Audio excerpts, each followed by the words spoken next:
What would you do if the love of your life, the woman carrying your first child, vanished into thin air?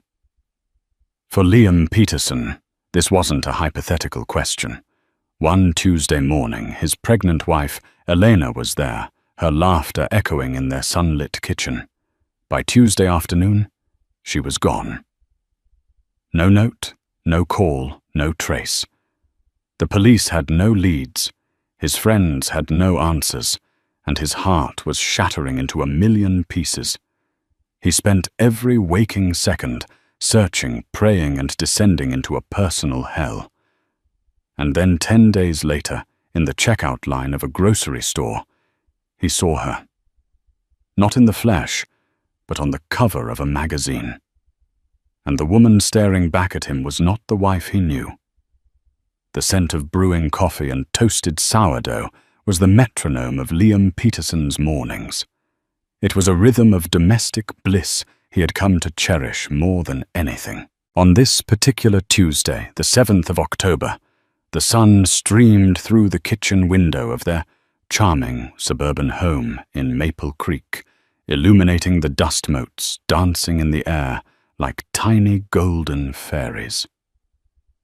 At the center of this idyllic scene was Elena, his Elena. 7 months pregnant, she had a glow that seemed to generate its own light. Her dark hair was loosely tied up, a few stray curls framing a face that was the very definition of contentment. She was humming a soft, tuneless melody as she carefully spread avocado on a slice of toast. Liam leaned against the doorframe, a quiet observer of his perfect world. They'd met 4 years ago at a small independent bookstore, a meet-cute so cliché they often laughed about it. He, an architect who appreciated clean lines and solid foundations, had been instantly captivated by her, a freelance illustrator whose life was a vibrant tapestry of color and imagination. She grounded his ambition. He structured her dreams. Staring again, "Mr. Peterson," she said without turning around, her voice warm and laced with amusement. "Guilty as charged, Mrs. Peterson," he replied, walking over and wrapping his arms around her from behind. He rested his hands on her swollen belly, feeling the gentle flutter of their daughter-to-be. "Just admiring my 2 favorite girls." Elena leaned back against his chest with a contented sigh. "Well, your second favorite girl is demanding avocado toast, and possibly pickles," he chuckled, kissing the top of her head. "Whatever the princess wants, the princess gets." Their morning unfolded with the comfortable ease of a long-practiced routine. They talked about the nursery, debating once again between a soft lavender and a warm daffodil yellow for the walls. They discussed his upcoming presentation for a new city library project and her deadline for a children's book. It was all so wonderfully, beautifully normal. At 8:30 a.m., Liam kissed her goodbye. It was a lingering kiss, full of unspoken promises and the shared excitement for their future. "I'll be home by 6, he said. "Don't overdo it today, okay? Let the pencils rest." "I promise," she said, her eyes sparkling. "I have a date with a trashy novel and a foot bath." "Love you." "Love you more," he whispered, before grabbing his briefcase and heading out the door. The day at the firm was grueling. Liam was neck-deep in blueprints and zoning regulations, his mind a whirlwind of cantilevered beams and structural loads. He texted Elena around noon. "Thinking of you. How's the foot bath?" Usually she'd reply within minutes with a witty comment or a cute emoji. But by 1 p.m. there was no reply. He shrugged it off. She was probably napping. Pregnancy tired her out more than she let on. By 4 p.m., a small, cold knot of unease began to form in his stomach. He called her phone. It went straight to voicemail. That was unusual. Elena was meticulous about keeping her phone charged. He tried again at 4:30. Voicemail. And again at 5 Hazura. Voicemail. The unease was now a frantic, buzzing anxiety. He packed his things in a rush, giving his boss a clipped apology about a family matter, and sped home. The drive, usually a 25-minute buffer to decompress, was a torment of red lights and slow drivers each second, stretching into an eternity. He pulled into the driveway and saw her car, the sensible blue sedan, parked in its usual spot. A wave of relief washed over him. She was home. Maybe her phone died, and she fell asleep listening to that audiobook she loved. He chided himself for being so paranoid. But the moment he stepped inside, the silence of the house hit him like a physical blow. It wasn't a peaceful quiet. It was an empty, hollow silence. "Lena," he called out, his voice unnaturally loud. "Honey, I'm home." No answer. He walked through the house. In the kitchen, her half-eaten slice of avocado toast sat on the counter, now brown and unappetizing. A mug of tea, cold to the touch, was beside it. In the living room, a novel lay face down on the sofa, its spine creased at page 47. The bath upstairs was dry. The bed was perfectly made. Everything was in its place, except for her. He checked the closets. Her clothes were there. He checked the bathroom. Her toiletries were lined up neatly. Her purse was gone.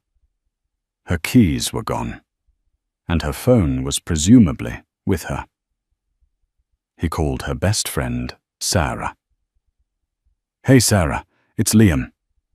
Is Elena with you by any chance?" "Liam?" "No, I haven't spoken to her since yesterday. We were supposed to grab lunch tomorrow. Is everything okay?" Sarah's cheerful voice was jarring against his rising panic. "Yeah, I can't reach her," he said, trying to keep his voice steady. He called her mom, who lived 2 states away. She hadn't heard from Elena either, but promised to call if she did, her voice tightening with a mother's worry. By 7 p.m. the sun had set, and the house was shrouded in shadows that seemed to mock his happy memories from that morning. The beautiful normality had shattered, replaced by a terrifying void. He called the Maple Creek Police Department. The officer on the phone, a man named Henderson, was professionally calm, but sounded weary. He took down the details. Yes, she was 28. Yes, 7 months pregnant. No history of mental illness. No, they hadn't had a fight. The conversation had been perfect. Their life was perfect.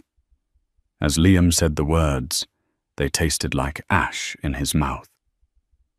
"Sir, it's only been a few hours," Officer Henderson said.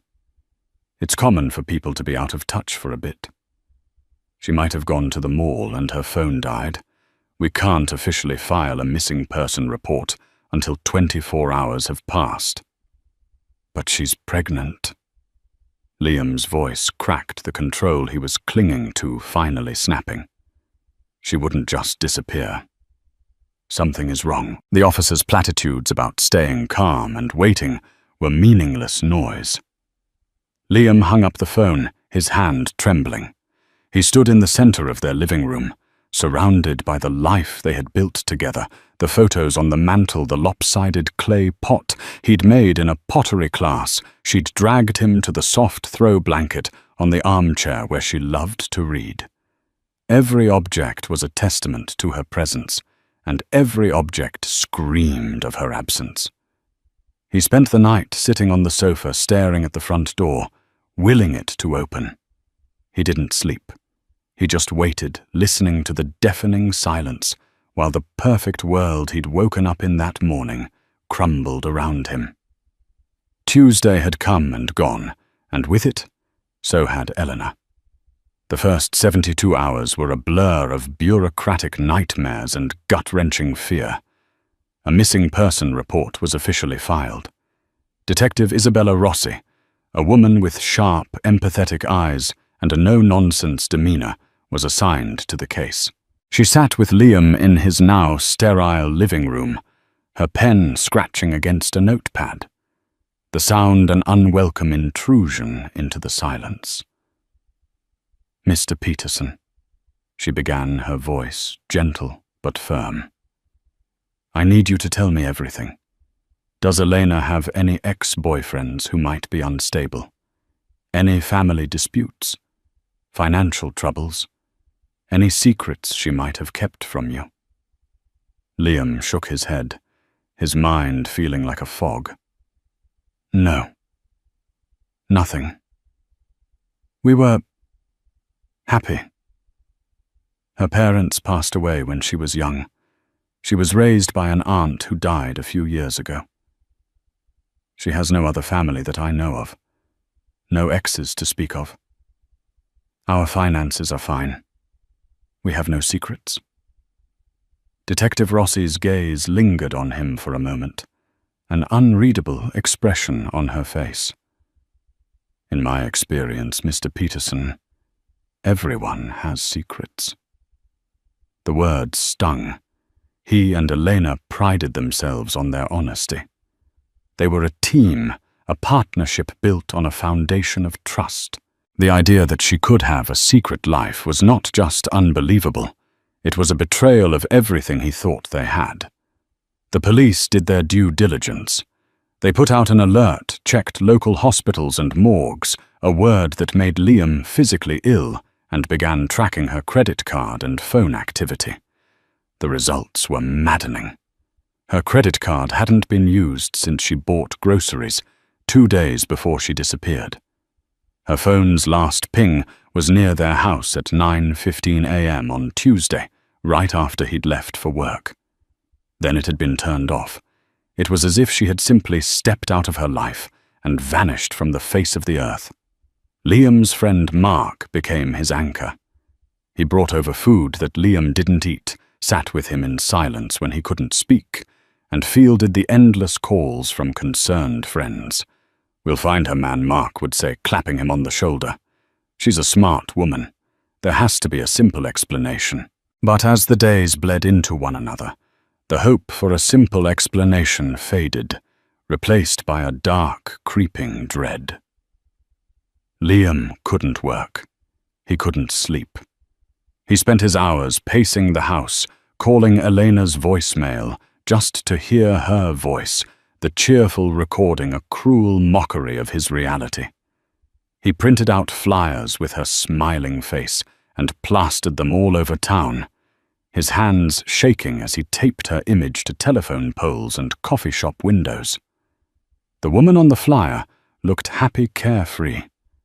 She was a stranger to the hollowed-out man he was becoming. By day 5, Liam felt he was losing his mind. The police had nothing new. The news cycle had already moved on.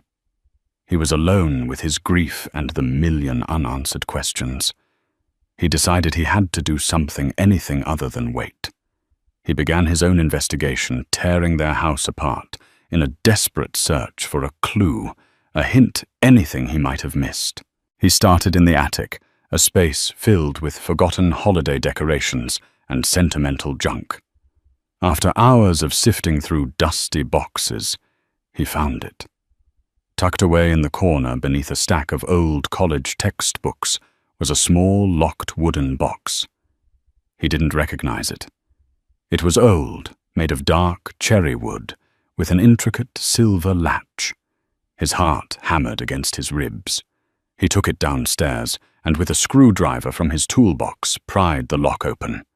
The contents stole the air from his lungs. Inside, nestled on a bed of faded velvet, was a collection of items that made no sense. There was a stack of letters, tied with a silk ribbon, written in a spidery script he didn't recognize. There was a heavy, ornate silver locket, but when he opened it, it was empty. And underneath it all, there was a passport. It wasn't Elena's. The photo showed a younger version of his wife, maybe 16 or 17. Her hair was longer, and her smile was strained, but it was unmistakably her. The name on the passport, however, was not Elena Miller. It was Camilla Sinclair. Liam stared at the name, his mind refusing to process it. Camilla Sinclair. Who was Camilla Sinclair? He fumbled through the passport. Place of birth, Greenwich, Connecticut. He'd always believed she was from a small town in Oregon, like she'd told him. It was part of her charm, the small-town girl who'd made a new life for herself. His hands shaking, he picked up the letters. They were all addressed to Camilla and signed by someone named Carmen. The letters spoke of a life of unimaginable wealth and suffocating expectations. They mentioned galas, charity balls, and business trips to Zurich. One line leaped out at him. "I know you had to leave, Ellie. Father is becoming more unbearable than ever. He's furious, of course. He says you've disgraced the Sinclair name, but I think you're the bravest person I know. Please be safe out there." Father. Disgraced the Sinclair name. A wave of vertigo washed over Liam. He slumped into a chair, the passport and letters spread out on the table before him. Elena Miller, the freelance illustrator, the woman who loved farmers' markets and hiking trails, who claimed to have no family, was a lie. Her name was Camilla Sinclair, and she had run away from a life of privilege, from a controlling father, from a world he knew nothing about. Detective Rossi's words echoed in his head. Everyone has secrets. He had been married to a ghost, a carefully constructed identity. The woman he loved, the woman carrying his child, was a complete stranger. The foundation of his entire world, the bedrock of his love and trust, had just been pulverized into dust. The question shifted. It was no longer just, "Where is she?" It was now, and more terrifyingly, "Who is she?"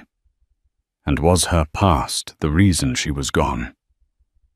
Had this life she'd run from finally caught up with her? The fear for her safety was now compounded by a chilling sense of betrayal. He looked at the photo on their mantelpiece, the two of them on their wedding day, beaming. Had she been Camilla Sinclair then? Was any of it real? He felt a cold, hard anger beginning to bloom in the pit of his stomach, an anger at her for her deception, and an even greater terror for what that deception might have cost them. The discovery of the wooden box plunged Liam into a new dimension of hell. For 10 days he had been grieving a lost wife. Now he was grappling with the ghost of a woman he had never truly known. He didn't tell the police about the box, not yet. How could he? How could he explain that the woman they were searching for, Elena Miller, didn't technically exist? He felt like a fool, a man duped by the most elaborate and intimate of lies. His waking hours were now consumed by a frantic, obsessive search for Camilla Sinclair. He typed the name into his search engine, and the world that opened up on his screen was staggering. Sinclair. The name wasn't just a name. It was a brand, an empire. Sinclair Global, a multi-billion-dollar conglomerate with interests in shipping technology and real estate. The articles were endless, painting a portrait of one of America's most powerful and reclusive families, and at its head was the patriarch Alistair Sinclair, a man whose face, even in corporate headshots, was a mask of cold, ruthless ambition. Then he found her. There were older articles, society pages from years ago featuring a teenage Camilla Sinclair at charity events, standing stiffly beside her father. In every photo, she had the same strained smile he'd seen in the passport picture. The articles described her as the elusive Sinclair heiress. And then, about 8 years ago, she had simply dropped off the society pages. There was speculation of her studying abroad, of a falling out with her family. But then nothing. She had vanished from their world just as completely as she had vanished from his. He had married a runaway heiress. The woman who clipped coupons and insisted on buying second-hand baby clothes was the sole heir to a fortune that could buy half of Maple Creek. The irony was so bitter it made him want to laugh and scream at the same time. His emotions were a tangled, chaotic mess. He felt betrayed, yes, but beneath the anger and confusion, the all-consuming love he had for her was still there now, twisted into a knot of terror. This wasn't just a woman who had lied about her name. This was a woman who had run from a powerful, controlling father. Had Alistair Sinclair found her? Was that why she was gone? Was she a prisoner in a gilded cage somewhere in Greenwich, Connecticut? On the 10th day of her disappearance, Liam forced himself to leave the house. He was out of coffee milk and any semblance of hope. The fluorescent lights of the local grocery store felt harsh and alien. He moved through the aisles like a zombie, grabbing items without seeing them. It was at the checkout counter, while waiting behind a woman meticulously counting out coupons, that his world stopped for the second time in as many weeks. His eyes drifted to the magazine rack. It was a sea of celebrity gossip and home design glosses. But one cover stood out, its bold, stark lettering demanding attention. It was the latest issue of Forbes, and on the cover was a face he knew better than his own. It was Elena, but it wasn't. The woman on the cover was an ice queen.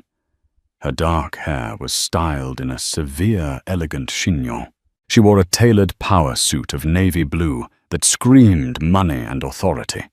Her makeup was flawless, her expression imperious and cold.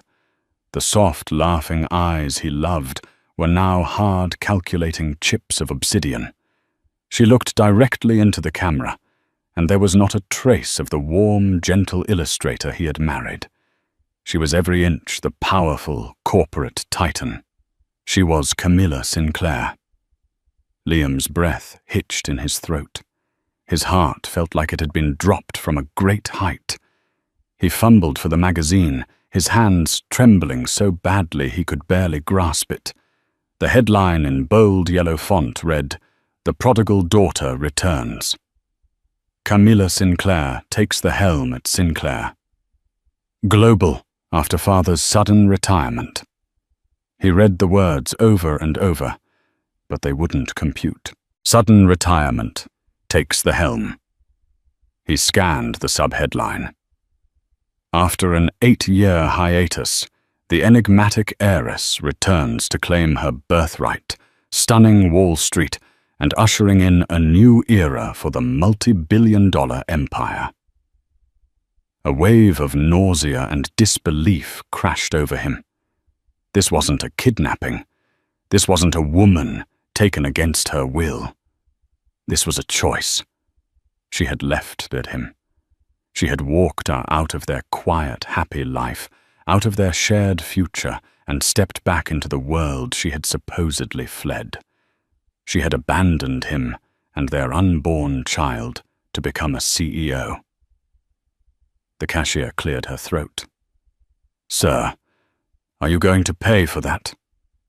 Liam stared at her blankly, the magazine clutched in his white-knuckled fist.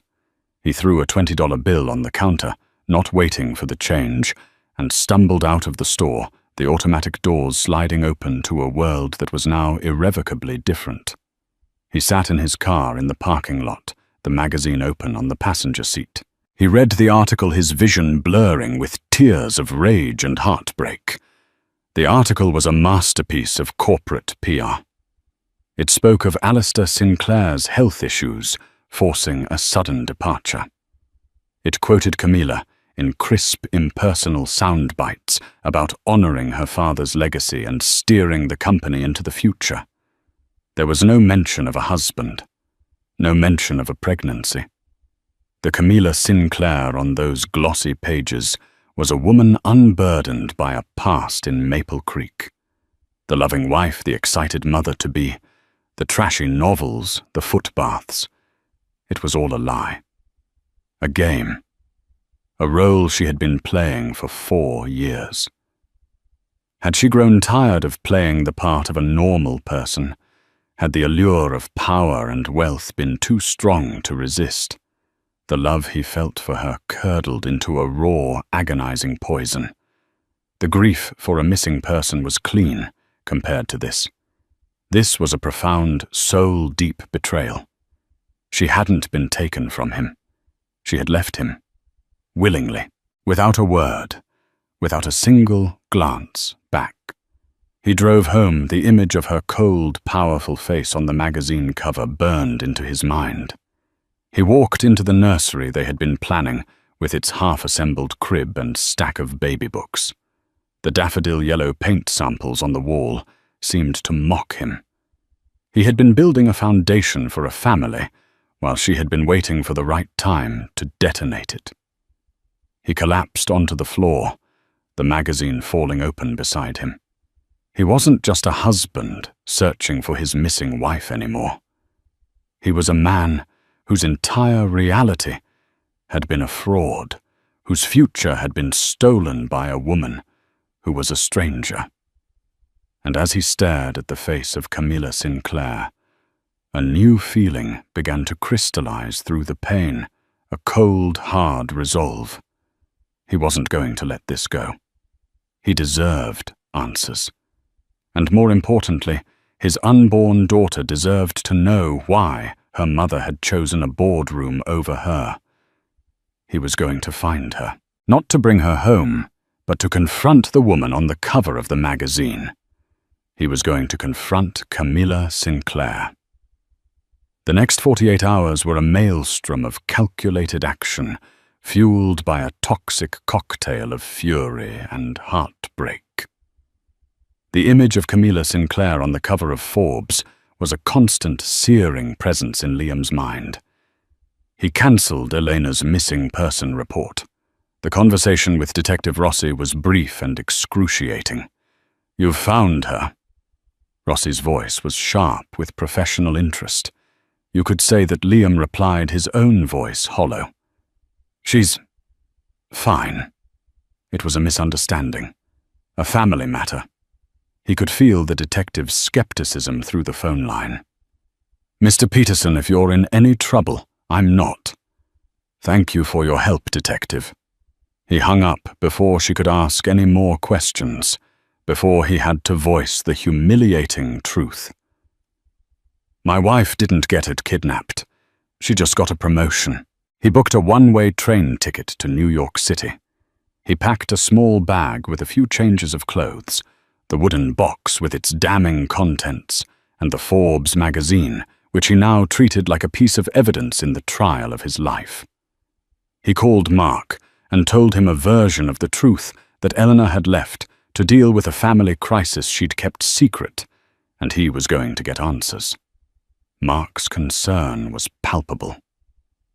"Liam, are you sure this is a good idea?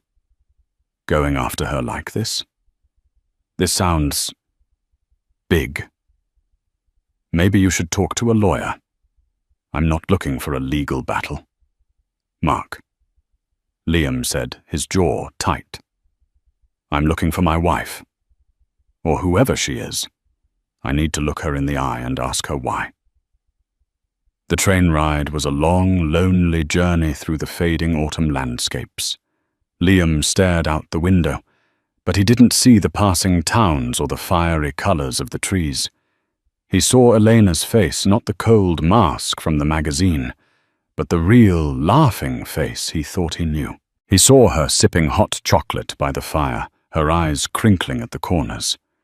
He saw her asleep beside him, one hand resting protectively on her belly. Was any of that real emotion, or was it just part of her performance?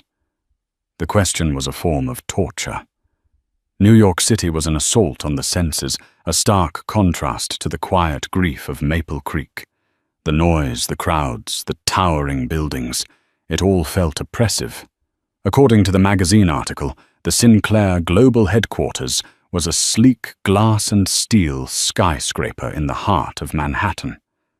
That was his destination, dressed in his best suit, hoping to project an air of confidence he absolutely did not feel. Liam walked into the lobby of the Sinclair Global Tower. It was less a lobby and more a cathedral of corporate power.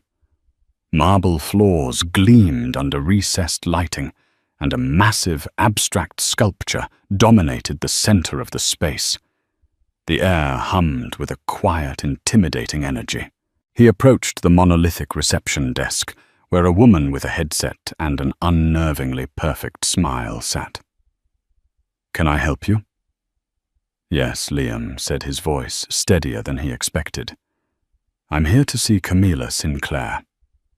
The receptionist's smile didn't falter, but her eyes did a quick, dismissive scan of him. "Do you have an appointment?" "No, but it's a personal matter." "My name is Liam Peterson. If you could just tell her I'm here, Miss Sinclair's schedule is managed by her executive assistant. She does not take unscheduled meetings. If you'd like to submit a request—" She pointed towards a tablet on the desk. Liam knew it was a dead end, a corporate black hole designed to make people like him disappear. "Look," he said, leaning in slightly, his voice dropping. "I understand. But this is extremely important. It's urgent. I am her husband." The word hung in the air between them.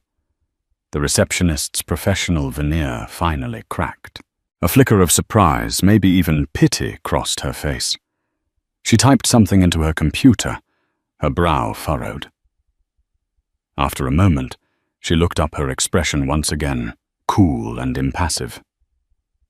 "Ms. Sinclair has no husband on record," she stated flatly.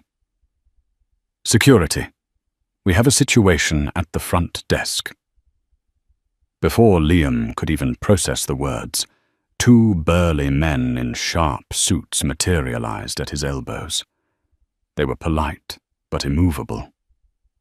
"Sir, you're going to have to come with us," one of them said, his voice a low rumble. They escorted him not out the front door, but to a small windowless office off the lobby. A man was waiting for them, older and impeccably dressed, with silver hair and the weary eyes of someone who solved problems for the very rich. He introduced himself as Arthur Vance, head of security for Sinclair Global. "Mr. Peterson Vance," began, his tone calm and dismissive. "I understand you're making some claims." "I'm not making claims." Liam shot back, his frustration boiling over. "I am Camilla Sinclair's husband. We live in Maple Creek. She is 7 months pregnant with my child." Vance didn't even blink. He slid a folder across the polished table towards Liam. "I think you'll find you are mistaken." Liam opened the folder. Inside was a single document, a copy of an annulment decree filed in the state of New York and dated 3 days ago. It cited fraud and misrepresentation as the grounds. His marriage to Elena Miller, no to Camilla Sinclair, had been legally erased. Signed at the bottom was a signature he knew as well as his own, Camilla Sinclair. He stared at the document, the black and white letters blurring into a meaningless grey. She hadn't just left him. She had obliterated their entire life together. She had wiped him from her history as easily as deleting a file. "This is insane," he whispered. "This is impossible." "What's impossible, Mr. Paul?" Peterson Vance said coolly, "is that you will ever get within 100 feet of Ms. Sinclair again. She has returned to her life, a life that does not include you. I strongly advise you to go back to Maple Creek and forget any of this ever happened. For your own good." The veiled threat was unmistakable. These people, this family, they didn't just solve problems, they made them disappear. He was being erased. Defeated Liam was escorted out a side entrance and deposited onto the bustling Manhattan sidewalk. The city suddenly felt 10 times larger, a concrete jungle where he was completely out of his depth. He was just an architect, a man who built things. How could he possibly fight against people who had the power to unmake his entire reality with a piece of paper? He wandered aimlessly for hours until he found himself in a small park. He slumped onto a bench, the annulment papers clutched in his hand. He was nothing to her, a mistake to be corrected, a secret to be buried. But what about their baby? The child was a Sinclair heir, whether Camilla acknowledged it or not. Was that what this was all about? Did they want his child, but not him? The thought sent a fresh wave of ice through his veins. He looked at the wooden box sitting beside him on the bench. There was one last thing inside. He hadn't focused on the letters. The letters from Carmen. I think you're the bravest person I know. If Camilla had a sister, someone who seemed to be on her side 8 years ago, then maybe, just maybe, he had one last desperate card to play. He had to find Carmen Sinclair. She might be his only way through the fortress her family had built around the woman he once called his wife. Finding Carmen Sinclair was like trying to catch smoke. She held no official position at Sinclair Global and maintained a meticulously private life, a stark contrast to her newly resurfaced sister. After 2 days of fruitless searching online, Liam found a single breadcrumb, a mention in a high society charity blog from 6 months prior. It named Carmen Sinclair as a patron of a specific art gallery in Soho that specialized in emerging artists. It was a long shot, but it was the only one he had. He spent the next day sitting in a coffee shop across the street from the gallery, a place so chic and minimalist it made him feel clumsy and out of place. He watched as the city's elite, draped in designer clothes, drifted in and out. Just as he was about to give up, he saw her. A woman with the same dark hair as Eleanor, but cut into a stylish, sharp bob, stepped out of a black town car. She had the same fine-boned features, but where Camilla's face in the magazine had been hard and cold, this woman's was etched with a sort of weary elegance. Liam's heart pounded. He grabbed his bag and crossed the street, his mind racing.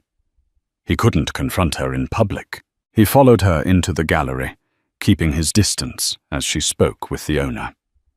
He waited until she moved to a quieter section at the back, admiring a large, chaotic, abstract painting. He took a deep breath and approached her. Carmen Sinclair. She turned her eyes so much like Eleanor's, but guarded appraising him coolly. I'm sorry. Do I know you? No. My name is Liam Peterson. He watched her face for any sign of recognition. There was none. I was married to your sister. The change in her expression was immediate and dramatic. The polite disinterest vanished, replaced by a flash of panic, then a carefully constructed mask of indifference. She glanced around the gallery. I think you're mistaken, she said, her voice a low, clipped whisper. I don't know what you're talking about. She turned to walk away, but Liam stepped in her path. Please. He said, his voice raw with desperation. Her name was Elena Miller when I knew her. She's pregnant. She disappeared from our home nearly 2 weeks ago, and then I saw her on the cover of Forbes. I just want to know why. I just want to know if she's okay. Carmen stared at him, her composure cracking. He could see a war of emotions in her eyes. Fear, pity, and something else. Frustration. She sighed, a sound of profound exhaustion. Not here, she muttered. Meet me in 1 hour. Washington Square Park by the Arch. Come alone. If I see anyone with you, I'm gone. She swept past him and out of the gallery without another word. An hour later, Liam was waiting, his nerves frayed. Carmen arrived wearing sunglasses despite the overcast sky. She led him to a secluded bench away from the main crowds. "You're either incredibly brave or incredibly stupid to come to New York," she began, not looking at him. "You need to go home, Mr. Peterson. Forget you ever knew her. Her name is Eleanor Liam," insisted. "And I can't. She's carrying my child." Carmen finally turned to face him, and the pain in her eyes was genuine. "You think she had a choice? You think she just decided she preferred a corner office to your quiet little life in, what did the report say? Maple Creek?" "The report?" Liam asked, confused. "My father has files on everyone," she said bitterly. "He's known about you for months. He was just waiting for the right time to make his move." Liam felt a chill that had nothing to do with the autumn air.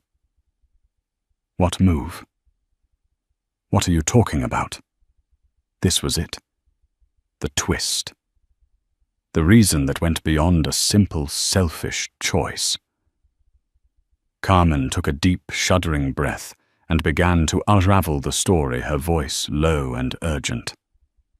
"Elena ran away 8 years ago because our father, Alistair, is a monster. Not in a dramatic movie villain way. In a quiet, soul-destroying way. He controls everything and everyone. He tried to force her into a marriage with the son of a business rival to secure a merger. She refused. So she ran. She created Elena Miller, and for the first time in her life she was happy. Genuinely happy. She told me all about you in secret emails. You were her entire world." Then why Liam's voice was barely a whisper. Why would she leave? Because he found her. Carmen said, her voice cracking. About 3 months ago, one of his private investigators finally tracked her down. But Alistair didn't storm in and drag her back.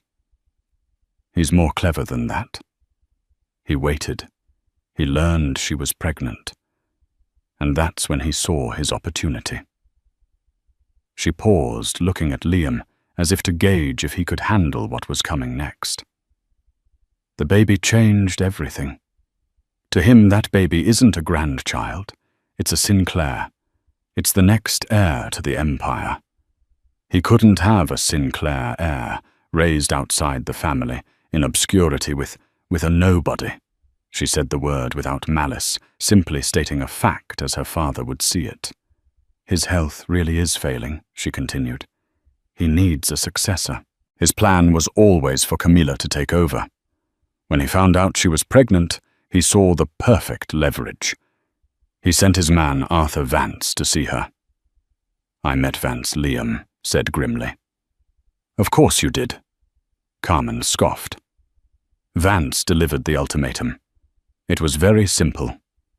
Camilla was to come home, erase her life as Elena Miller, and take her place as CEO of Sinclair Global. She would raise her child within the family with all the resources and legacy that entails. And if she refused, Liam asked, though he already feared the answer. Carmen's eyes were filled with a deep, sorrowful pity.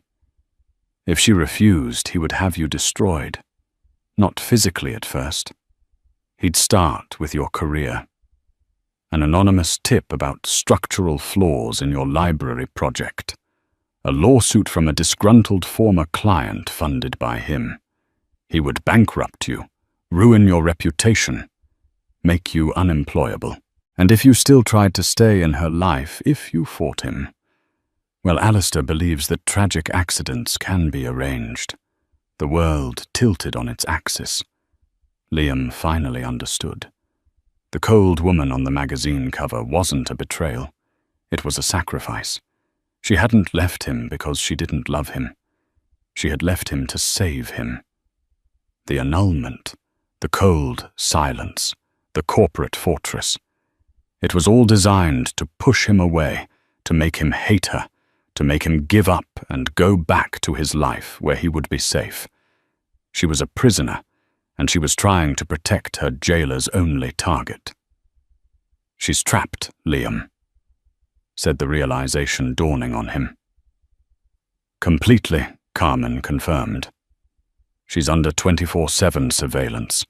Her every move is monitored. She's living in the family penthouse, a beautiful prison.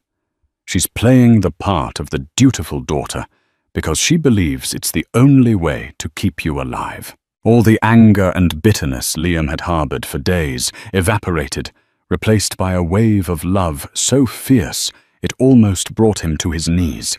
His Elena was still in there, buried beneath the Ice Queen persona of Camilla Sinclair. She was fighting for him in the only way she knew how.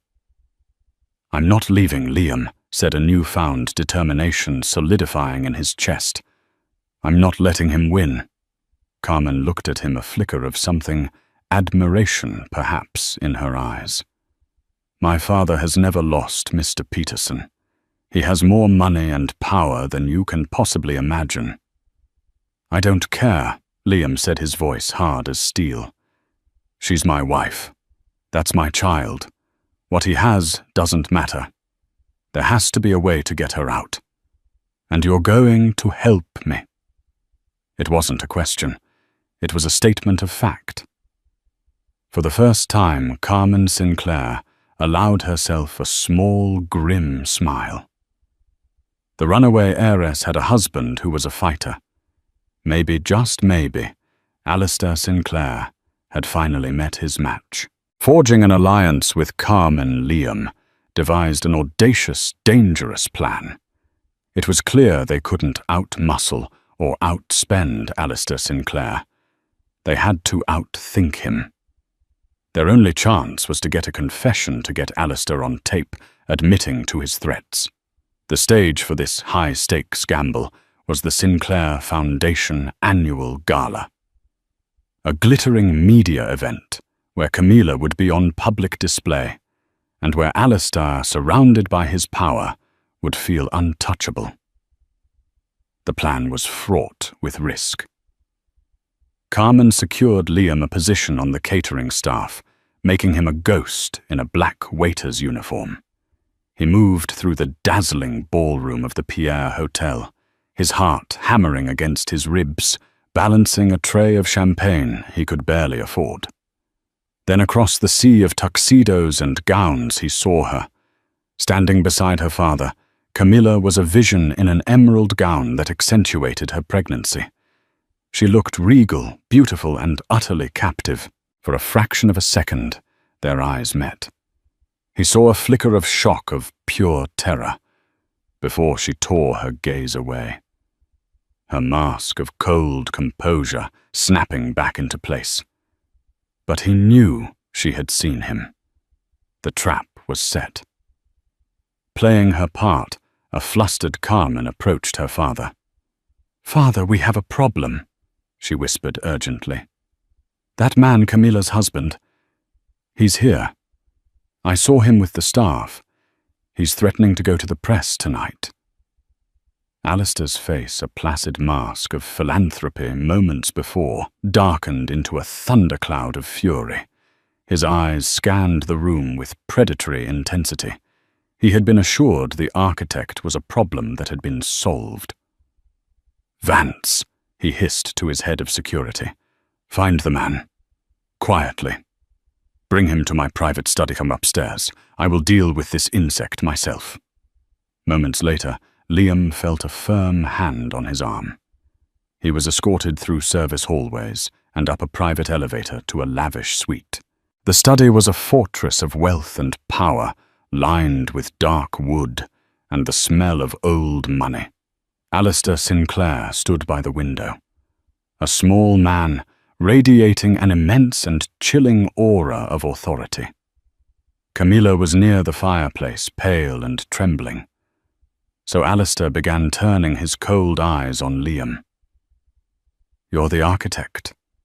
the little man who thought he could steal my daughter. I didn't steal anyone. Liam said, his voice miraculously steady as he discreetly activated the digital recorder in his pocket. We fell in love. We built a life you threatened to destroy. Alistair let out a dry, contemptuous laugh. Love. You build buildings, Mr. Peterson. I build empires. My daughter has a duty. My grandchild has a destiny. You are a footnote, an obstacle that is being removed. By threatening my life, by holding my wife and child hostage to your ambition.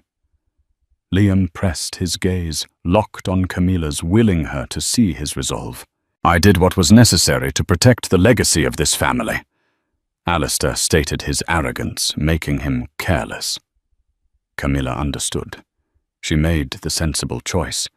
She chose her child's future over a fleeting romance. Tell him, Camilla. All eyes turned to her. This was the moment on which everything hinged. Camilla looked from her father's demanding glare to Liam's hopeful face. The practiced mask crumbled, revealing the terrified but determined woman beneath. Her voice, though trembling, was clear and strong. He's right, Liam. I made my choice. She took a step towards him, her eyes shimmering with unshed tears. I choose you, and I choose our daughter. I'm done being afraid of him. She turned to face her father, her chin high. It's over, father. You've lost. Alistair's face contorted with a rage that was terrifying to behold. You foolish girl. You would throw away everything for this. This nothing. I will ruin him. No, said a new voice from the doorway. Carmen stood there, her phone held up its camera lens, shining like a beacon of rebellion. She won't. Alistair froze, his eyes darting between his two defiant daughters, the architect he had so thoroughly underestimated, and the two recording devices that sealed his defeat. He was trapped. The master manipulator had been cornered by a love he could never comprehend, and a loyalty he had never earned. The air in the opulent study was thick with the silence of a fallen king. Alistair Sinclair stood defeated, his power rendered useless by a simple audio file and the courage of the people he had tried to break. We are leaving, Liam announced, his voice ringing with authority. He looked directly at the stunned head of security, Arthur Vance. My wife, her sister, and me. You will not stop us. An audio file of Mr. Sinclair admitting to coercion and making threats against my life is in the hands of a third party. If we are not safely away from here in 20 minutes, that file will be sent to every major news outlet in the country. It wasn't a gamble. It was checkmate. Vance gave a curt, almost imperceptible nod. His job was damage control, and this was the only way. They walked out of the room, leaving Alistair alone with the ruins of his control. The long journey through the hotel's service corridors was a silent, tense march toward freedom. When they finally emerged from a side door into the cool Manhattan night, Camilla took a deep, shuddering breath and collapsed into Liam's arms. They were out. Mark's unassuming rental car was their chariot of freedom, whisking them away from the city of glass towers and gilded cages. The journey back to Maple Creek was a blur of quiet relief. Camilla slept against Liam's shoulder, a profound exhaustion finally claiming her. They never released the recording. It was their insurance policy, a silent weapon held in reserve. With Carmen acting as a reluctant but firm intermediary, the terms of their liberation were negotiated. Alistair Sinclair, facing the utter ruin of his reputation, had no choice but to concede. Camilla Sinclair officially took a permanent medical leave of absence citing complications with her pregnancy. The annulment was quietly reversed and replaced by a swift, settled divorce, leaving Elena Miller a free and independent woman. A substantial trust fund was established for her and the baby, not as a gift, but as a severance package from the family she was finally escaping. Life in Maple Creek did not simply snap back to normal. It settled into something new, something more honest. The trauma of the last few weeks left scars, but within the walls of their home, Liam and Elena began to truly rebuild their foundation. She told him everything about her suffocating childhood, and his last vestiges of anger at her deception melted away into an overwhelming empathy for the girl who had to run away just to breathe. He told her about his 10 days of hell searching for a woman who didn't exist, and she wept, finally able to grieve for the pain she was forced to inflict to save him from something far worse. 2 months later, Olivia Rose Peterson was born healthy and beautiful, with her father's calm eyes and her mother's dark hair. As Liam held his daughter looking at Elena, who was glowing with a genuine, unforced happiness, he knew their life would never be simple. The name Sinclair would always be a ghost in their past. But it was just a story now, not a threat. Their own story. The one they were writing together was about a family in a small house with walls painted a warm, hopeful daffodil yellow, a foundation that had been tested, shattered, and then rebuilt stronger and more true than ever before. The story of Liam and Elena is a harrowing reminder that sometimes the people we love most hold secrets we can barely imagine. It's a journey that started with a perfect morning and descended into a nightmare of corporate power and devastating betrayal. But ultimately, it's a story about the incredible resilience of love. It shows us that truth, when fought for, can topple empires, and that the strongest foundations are not built with money or power, but with courage, sacrifice, and an unbreakable trust. Their battle was fought not in a boardroom, but in the heart, and it's a victory for anyone who has ever felt small against an insurmountable force. If their incredible story of love against all odds moved you, please take a moment to hit that like button to let us know. Share this video with someone who appreciates a story of true strength and resilience. And most importantly, if you want to hear more unforgettable real-life dramas like this one, make sure you subscribe to our channel and turn on notifications. You won't want to miss what's coming next. Thank you for listening. The air at the Sterling-Rossi wedding tasted of money, old new, and oceans of it. Lilies imported from Dutch glasshouses fought a losing battle against the cloying scent of 1,000 competing perfumes. Isabella Rossi, 7 months pregnant and radiant, in a gown that cost more than a suburban house, felt a single cold drop of sweat trace its way down her spine. Her fiancé, Richard Sterling, the man who was supposed to be waiting for her at the end of the aisle, was missing, and in the pit of her stomach, where their child kicked softly, a primal instinct screamed that this was no simple case of cold feet. She was about to discover a betrayal so profound it would not only shatter her heart, but threaten to bring 2 corporate empires crashing to the ground. The union of Isabella Rossi and Richard Sterling was less a romance and more a coronation. It was the merger of 2 dynasties, a meticulously planned corporate maneuver, wrapped in the fairy tale trappings of a high society wedding. The Rossis, with Isabella at the helm of their marketing division, commanded a global luxury goods empire. Rossi lifestyle, built on Italian craftsmanship and timeless elegance. The Sterlings, a colder, sharper dynasty of American finance, were led by Richard's formidable mother, Victoria Sterling. Their firm Sterling Holdings had its tendrils in every corner of the global market. The marriage was the final seal on a multi-billion-dollar merger agreement, a pact that would create a conglomerate of unparalleled power, Sterling Rossi Global. To the outside world, Isabella and Richard were the perfect couple. She was the warm, creative heart. He was the charming, ambitious face of new money.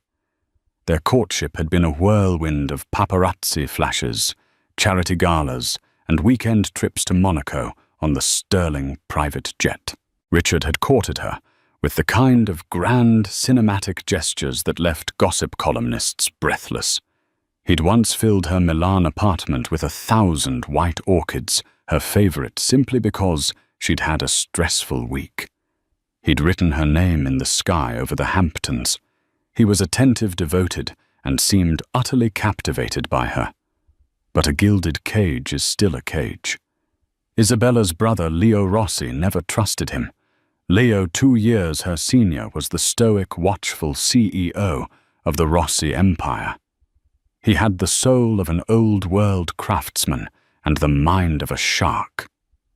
"He performs for you, Bella," he'd told her a month before the wedding, his voice low and serious over a glass of Barolo in his study.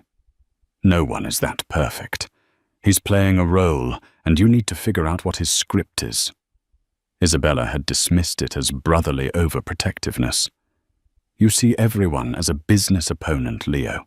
He loves me, and I love him." Her love was genuine. She saw past the polished sterling veneer to a man she believed was simply trying to live up to the impossible expectations of his mother. Victoria Sterling was a woman carved from ice and ambition. She viewed emotion as a liability and affection as a currency to be dispensed sparingly and strategically. She approved of Isabella not as a daughter-in-law, but as a priceless asset. The pregnancy, which they had announced 3 months prior, had only increased Isabella's value in Victoria's cold calculus. A male heir would solidify the dynasty. The wedding preparations had been a military-grade operation orchestrated by Victoria. The venue was a historic Long Island estate, its sprawling lawns rolling down to the calm, grey waters of the Sound. The guest list was a who's who of global finance, European aristocracy, and Hollywood royalty. Every detail was curated to scream power. The champagne was vintage, the orchestra was from Vienna, and the 5-tier wedding cake was a confectionery marvel flown in from Paris. The week leading up to the ceremony had been a blur of contractual meetings disguised as family dinners. Lawyers outnumbered cousins. The talk was of stock options, board seats, and brand synergy. Richard, usually so attentive, had become distant, his phone a permanent fixture in his hand. He'd wave away her concerns with a dazzling smile. "Just last-minute merger madness, my love. The price of building our empire. After Saturday, it's just you, me, and the little one. I promise." He had a best man, Marcus Thorne, who was also a senior VP at Sterling Holdings. Marcus was slick and obsequious, always laughing a little too loudly at Richard's jokes, his eyes constantly scanning the room. Isabella found him unnerving. He had a way of looking at her, a flicker of something she couldn't quite name. Resentment, perhaps, or a predatory hunger that was deeply unsettling. She'd mentioned it to Richard once, who had simply laughed it off. "Marcus, he's harmless, a bit of a suck-up, but he's been my right hand for years. Don't you worry your beautiful head about him." On the morning of the wedding, the bride's suite at the estate was a flurry of activity. Her mother, Sophia Rossi, a woman whose warmth was a direct contrast to Victoria's frost, was fussing with the lace on her veil. Her bridesmaids, a giggling trio of her oldest friends from university, were sipping champagne. But Isabella couldn't shake a deep, gnawing anxiety. She hadn't seen Richard that morning. He had stayed at a nearby hotel with Marcus, as per tradition, but he had promised to come to her suite for a private moment before the chaos began, just the two of them. He was an hour late. She'd called him twice. The first time it went straight to voicemail. The second time he'd answered his voice breathless and rushed. "Sorry, darling. Got held up. Marcus needed me for something. A little best man crisis. I'm on my way now. I love you." But there was a noise in the background, a faint feminine giggle. Before she could ask, he'd hung up. "Everything all right, Cara?" her mother asked, her gentle hands stilling on her shoulders. Isabella forced a smile. "Fine, Mama.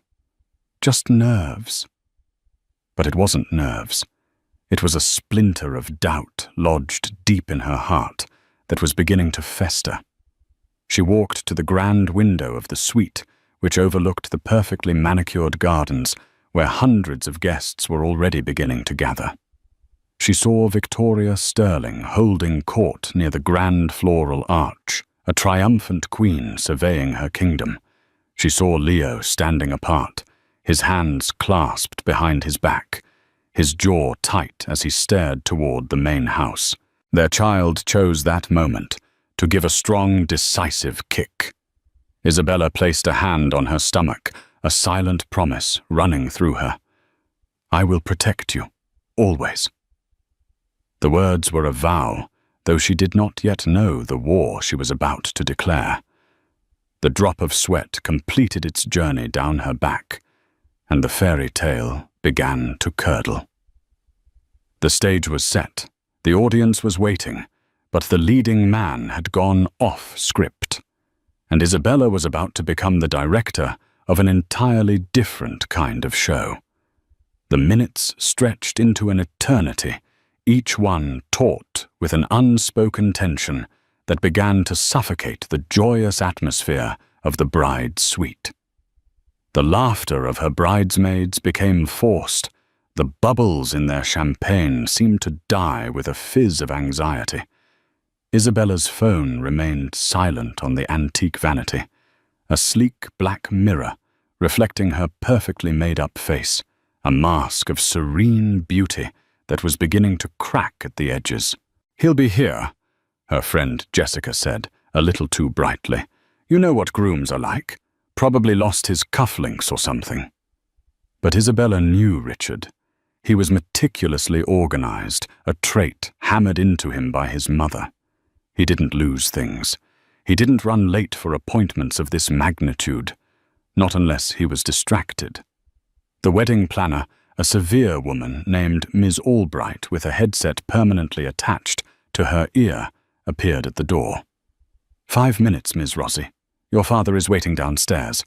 The guests are seated." Her eyes darted around the room, noting the absence of the groom. A flicker of professional panic crossed her face before being ruthlessly suppressed. "He was supposed to be here," Isabella said, her voice quiet. "I'm sure he's on his way to the altar." Ms. Albright chirped, though her smile didn't reach her eyes. "Shall we?" Isabella took a deep breath, the boning of her custom-made gown feeling suddenly like a straitjacket. "I need a moment. Please.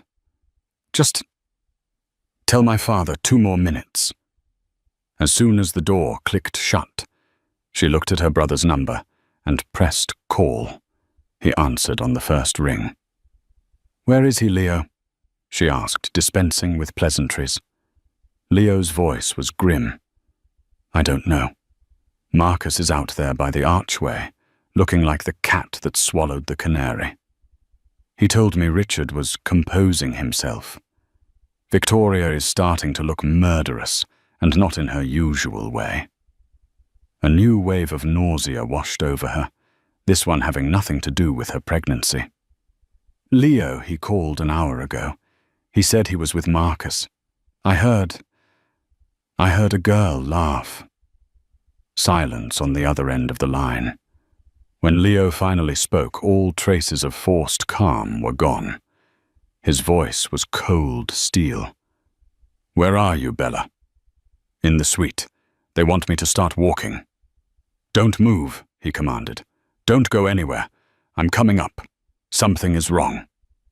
The call ended. Isabella stood frozen in the middle of the opulent room. Her friends watched her, their earlier cheerfulness replaced by a shared silent dread. The scent of lilies was now overwhelming funereal. It was the scent of decay. She had to know. "I need some air," she announced, her voice surprisingly steady. She began walking toward the door, her heavy train whispering behind her. "Bella, wait," her mother cried out. "Your dress! You can't go out there!" But Isabella didn't stop. She moved with a purpose that scattered her entourage like birds. She swept past Ms. Albright in the hallway, ignoring her frantic protests. She ignored the confused looks from caterers and staff.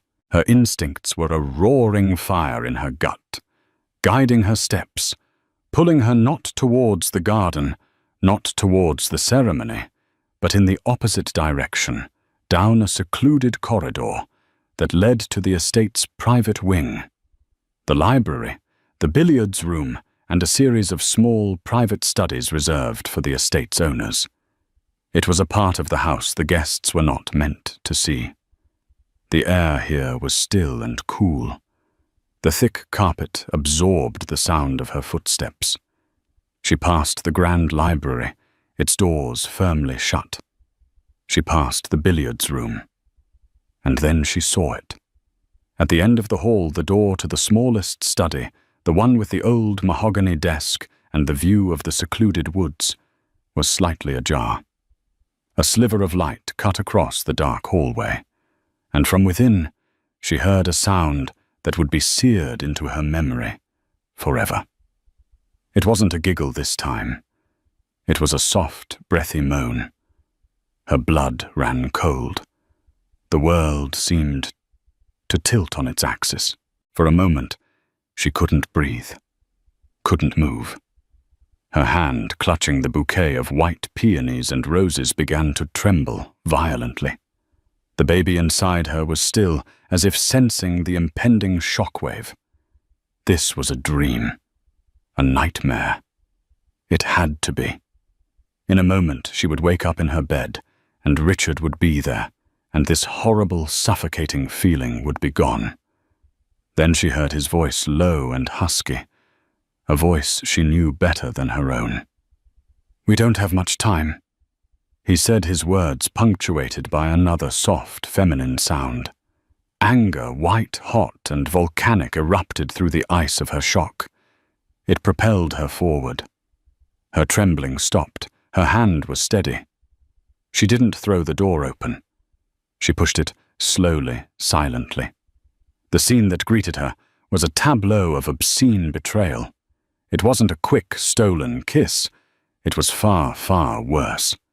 Richard, her Richard, was there, his perfectly tailored wedding tuxedo jacket thrown carelessly over a chair. His bow tie was undone, hanging loosely around his neck, and his shirt was unbuttoned, revealing his chest. He was leaning against the large mahogany desk, and in his arms, her body pressed against his, was a woman. Isabella recognized her instantly. It was Scarlett Dubois, a junior analyst from Sterling Holdings, a pretty brunette with ambitious eyes whom Richard had once dismissed as eager but harmless. Scarlett's dress, a slinky emerald green number completely inappropriate for a morning wedding, was hiked up high on her thighs. Her hands were tangled in Richard's hair. Her lipstick, a garish shade of crimson, was smeared around her mouth. And on the desk, next to a half-empty glass of what looked like whiskey, sat Richard's phone. They hadn't seen her. They were lost in their sordid little world, just meters away from where their families, their friends, their entire world awaited their union. Isabella didn't scream. She didn't cry. A strange, terrifying calm washed over her. It was the calm of the eye of a hurricane, a pocket of absolute stillness before total devastation. She took one step into the room. The heel of her shoe clicked on the hardwood floor just inside the doorway.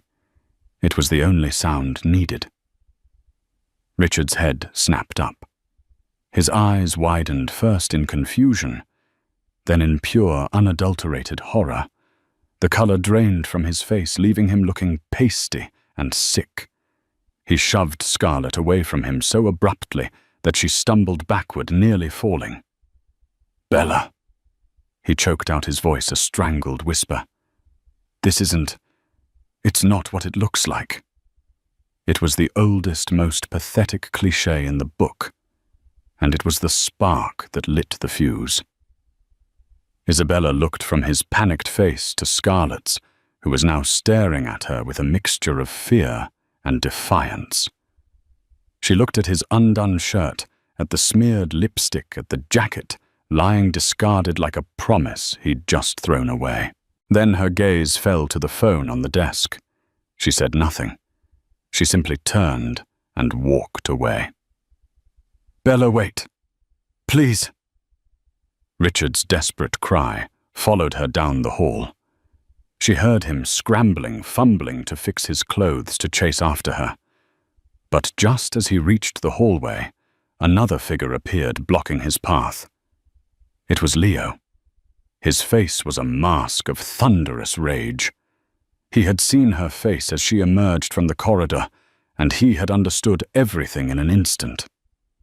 "You are not taking one more step toward my sister." Leo snarled, his voice a low, dangerous growl. He placed a firm hand on Richard's chest, stopping him cold. Isabella didn't look back. She kept walking her back straight, her head held high. She walked past the confused staff, past Ms. Albright, who was now babbling into her headset.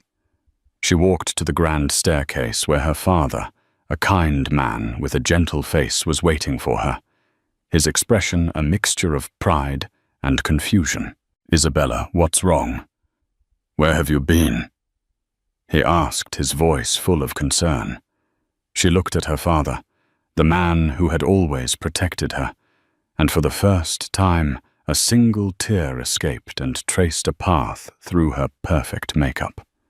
She wiped it away with the back of her hand.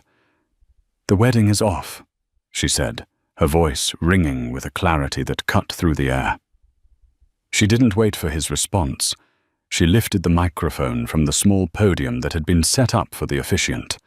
Her hand was rock steady.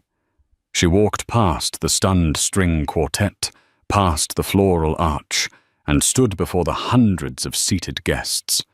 The murmuring crowd fell silent, their faces a sea of confusion. They saw a bride impossibly beautiful standing alone at the altar. They expected a tearful announcement of a delay. They expected an apology. They got a revolution. The silence that fell over the garden was absolute. It was a heavy, breathless void, filled only by the distant cry of a seagull and the rustle of leaves in the sea breeze. Hundreds of pairs of eyes were fixed on Isabella, a solitary figure in white against a backdrop of obscene floral abundance. In the front row, Victoria Sterling's face had tightened into a mask of confused displeasure.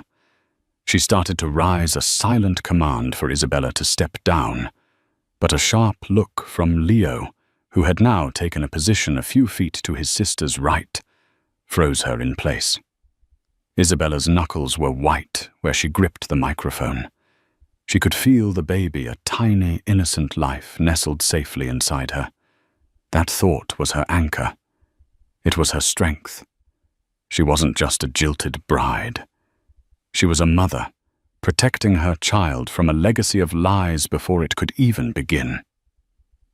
She lifted the microphone to her lips. Her voice, when it came, did not tremble. It was clear, resonant, and carried the cold, hard weight of undeniable truth. "Good morning, everyone," she began, her gaze sweeping across the assembled crowd, deliberately avoiding Richard's family. "I want to thank you all for coming here today to celebrate what was meant to be a joyous occasion." A nervous titter went through the crowd. This was not the expected script. "I have a brief announcement to make," she continued, her voice gaining strength. "There will be no wedding today." A collective gasp rippled through the guests. Phones previously tucked away out of politeness began to emerge from pockets and purses. Victoria Sterling was now fully on her feet, her face ashen, her eyes shooting daggers at Isabella. The union between the Rossi and Sterling families, and by extension the merger between our companies, is hereby cancelled, effective immediately. This was no longer a personal drama. It was a corporate bombshell. Murmurs erupted into a low roar. Men in tailored suits began speaking urgently into their phones. The stock market wasn't open on a Saturday, but they knew the bloodbath that would ensue on Monday morning. "Bella, stop this!" Victoria's voice was a sharp, piercing shriek that cut through the noise. "You are hysterical. What is the meaning of this?" Isabella finally turned her eyes to Victoria. There was no fear in her gaze, only a chilling, profound pity.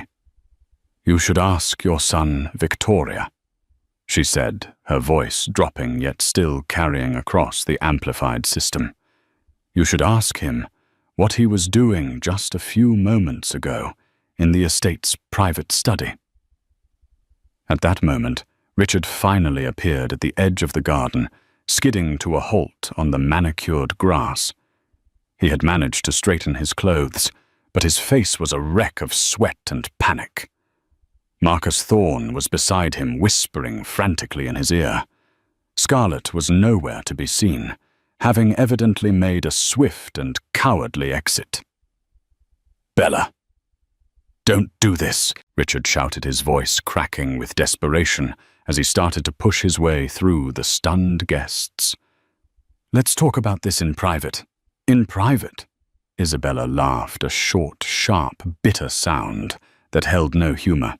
"You mean like you and your mistress were just minutes before you were supposed to pledge your life to me, to our child?" The word mistress hung in the air, an accusation so vulgar and direct, it shocked the refined crowd into another stunned silence. The word child was a second blow twisting the knife of betrayal. Everyone knew she was pregnant. The crime was now doubled a sin against both a wife and a mother. Her eyes found Richard in the crowd. He froze, his face a mess of guilt and terror. "I believe the woman's name is Scarlett Dubois," Isabella announced, her voice precise and unforgiving. "She's a junior analyst at Sterling Holdings. For those of you on the board, you might want to review your company's policies on fraternization, especially when it involves the CEO-to-be actively cheating on his pregnant fiancée during his own wedding." Every detail was a nail in the coffin. She wasn't just airing dirty laundry. She was meticulously documenting the crime for the whole world to see. She named the woman, her position, the company, the location, the timing. It was a masterclass in controlled demolition. Richard looked utterly broken, exposed. He looked to his mother for help, but Victoria was staring at him with a look of pure, unadulterated fury. He had not just embarrassed the family. He had single-handedly torpedoed her life's work, the merger in the most public and humiliating way imaginable. He had proven himself to be exactly what she feared most, a weak, foolish boy ruled by his basest impulses. Isabella's gaze softened for a fraction of a second as she looked at her own family. Her father's face was a canvas of shock and dawning rage. Her mother was weeping silently. And Leo was looking at her with an expression of fierce, absolute pride. He gave a slow, almost imperceptible nod. "I've got you." She turned back to the crowd. "I apologize for wasting your time." she said, her formal tone returning. "But I believe in transparency, and I will not begin a marriage, a family, or a business partnership based on a foundation of such profound disrespect and deceit." She placed the microphone carefully back on the stand. The silence was broken by the sound of her footsteps on the stone path as she walked back the way she came. It was the most powerful walk of her life. She didn't run. She didn't stumble. She moved with the grace and dignity of a queen abdicating a throne she had just discovered was made of filth. As she reached the archway, she unclasped the sterling diamond, the ridiculously large engagement ring Richard had given her. It felt cold and foreign on her finger. She held it out to Leo as he met her. "See that our lawyers get this back to them," she said, her voice a low murmur, "along with a bill for half of this catastrophe." Leo took the ring, his hand closing over it. "Consider it done." "What now?" "Now," Isabella said, taking her brother's arm and not looking back at the chaos erupting behind them. "We go home, and then we go to war." The fairy tale was over. The carefully constructed facade had been shattered into a million pieces. As the Rossi siblings disappeared into the house, leaving the Sterling Empire to implode in a garden of dying lilies, one thing was clear. This was not an ending. It was a beginning. The beginning of a drama that would make the cancelled wedding look like a minor skirmish in a much larger, more brutal conflict. The sleeping giant of the Rossi family had been awakened, and hell hath no fury like a billionaire heiress scorned. The drive from the Long Island estate back to Isabella's Manhattan penthouse was a study in surreal silence. Leo drove the black Maybach with a focused intensity navigating the traffic as if it were a hostile battleground. Isabella sat in the passenger seat, staring out at the blur of the city, her hand resting protectively on her stomach. The adrenaline of the confrontation had begun to fade, leaving behind a deep, hollow ache that settled in her bones. She wasn't crying. The betrayal felt too vast, too seismic for tears. It was a tectonic shift in the landscape of her life, and she was still surveying the wreckage. Her phone, which she'd left in the bridal suite, had been retrieved by Leo's security detail. When they finally entered the quiet, sun-drenched expanse of her penthouse overlooking Sjoerd Central Park, her head of security, a stoic ex-Mossad agent named Gabriel, handed it to her. "It hasn't stopped, Miss Rosie," he said, his voice impassive. "We've identified 37 unique numbers from the Sterling family and their associates, and over 200 calls from blocked numbers we assume are media." "Turn it off," Leo commanded. "Bella doesn't need to hear from any of them." "No," Isabella said, her voice surprisingly firm. She took the phone. "I want to see the groveling." She powered it on. The device vibrated violently in her hand as a tsunami of notifications flooded the screen. Voicemails, text messages, missed calls. Most were from Richard. She clicked on the most recent voicemail, putting it on speaker. Richard's voice, thick with manufactured tears and genuine panic, filled the room. "Bella. My God. Bella, I am so sorry. You don't understand. It was a mistake. A stupid, meaningless mistake. She means nothing to me. It was Marcus. He kept pouring me drinks, saying I was nervous. Scarlett was just there. I don't even know how it happened. Please just talk to me. We can fix this. I love you. I love our baby. Don't throw this all away because of one moment of insanity." Isabella listened with a detached curiosity, as if studying a particularly loathsome insect under a microscope. "He blames Marcus. He blames the alcohol. He calls her meaningless. He hasn't taken one shred of responsibility." she observed, her voice clinical. She deleted the voicemail without a second thought. The next was from Victoria. Her tone was not apologetic, it was furious. Isabella, you have made a catastrophic error in judgment. Whatever foolishness Richard engaged in it was a private matter. To detonate it publicly, to jeopardize a multi-billion-dollar merger out of pure emotional hysterics, is unforgivable. You have proven yourself to be exactly the kind of liability I feared. Call me back when you have decided to act like an adult and salvage this situation, not for Richard's sake, but for the sake of our shareholders. Leo let out a short, harsh laugh. She's worried about the shareholders, of course. Her son humiliates you in the worst possible way, and her first thought is the stock price. It's all she knows, Isabella said, deleting Victoria's message as well. She scrolled through the texts. Pathetic apologies from Richard. Demands from his father. Even a bizarrely threatening message from an unknown number that read, "You just made a very powerful enemy, you little bitch." She suspected it was Marcus Thorne. She tossed the phone onto the marble island in her kitchen. "Lawyers," she said to Leo, "get our legal team on a conference call. I want the merger dissolution papers drafted by Monday. I want a press release from Rossi Lifestyle by noon tomorrow, stating our position clearly. I want our PR team to get ahead of this narrative. I am not the hysterical woman. I am the CEO who uncovered a fatal flaw in a potential partner's leadership and acted decisively to protect my company's interests." Leo was already on his phone, his fingers flying across the screen. "Done. I'm calling Marco, then Julia from P. What about the personal side?" "Personal side," Isabella repeated the words as if they were from a foreign language. "There is no personal side anymore. He made it business when he cheated with a company employee. He made it business when he risked our family's name.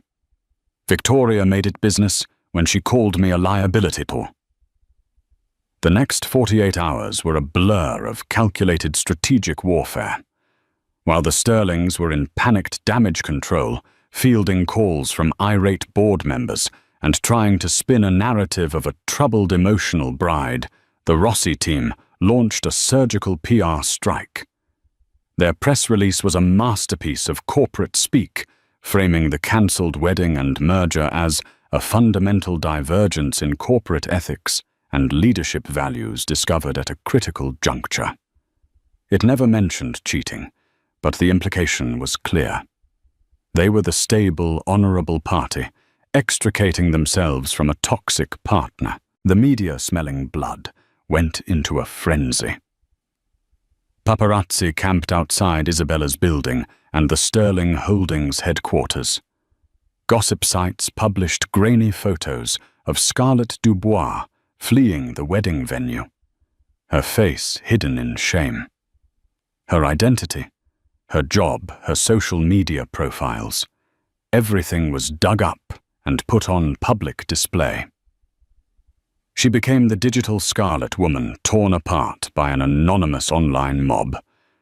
Isabella felt a flicker of pity for her, but it was quickly extinguished by the memory of Scarlett's defiant smirk in that study. Meanwhile, Leo was dismantling the financial ties that had already begun to bind the two companies. He was ruthless. Joint accounts were frozen. Preliminary integration budgets were clawed back.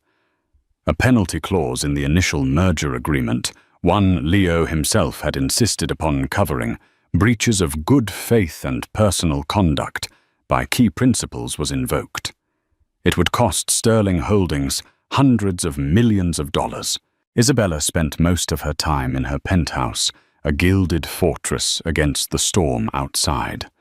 Her mother Sophia had arrived, bringing with her the scent of home-cooked food and unconditional love.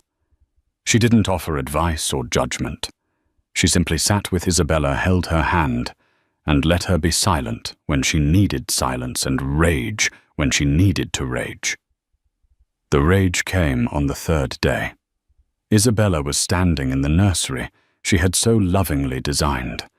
It was a serene space of soft creams and gentle greys, with a hand-painted mural of a whimsical forest on one wall. A tiny crib stood assembled in the corner.